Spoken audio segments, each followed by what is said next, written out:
শাপলা চত্বর হত্যাকাণ্ডে শুধু ঢাকাতেই ৩২ জন হত্যার তথ্য মিলেছে বলে জানিয়েছেন চিফ প্রসিকিউটর আমিনুল ইসলাম।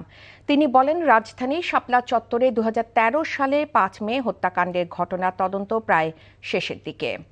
রোববার চিফ প্রসিকিউটর আমিনুল ইসলাম এমন তথ্য জানান। সাংবাদিকদের প্রশ্নের জবাবে তিনি বলেন, ৭ জুনের মধ্যে তদন্ত প্রতিবেদন দাখিল করা হবে।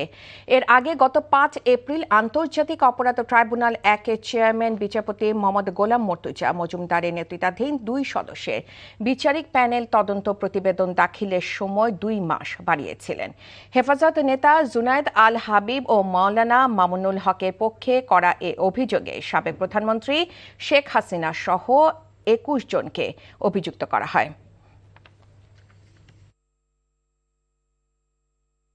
৩২ জনের তো আমরা মৃত ব্যক্তির তালিকাই পেয়েছি, যেটা এই শাপলা চত্বরে অন দ্য স্পট মারা গেছে ৩২ জন, নারায়ণগঞ্জে মারা গেছে, চট্টগ্রামে মারা গেছে। আমরা প্রমাণ পেয়েছি, রং মাখা তো কাউকে পাই। আমরা প্রায় ৯০% তদন্ত কাজ আমরা শেষ করে এনেছি। বাকি তদন্ত কাজ আমাদের শিগগির শেষ করতে পারবো। ৭ জুনের মধ্যে আশা করে আমরা চেষ্টা করছি।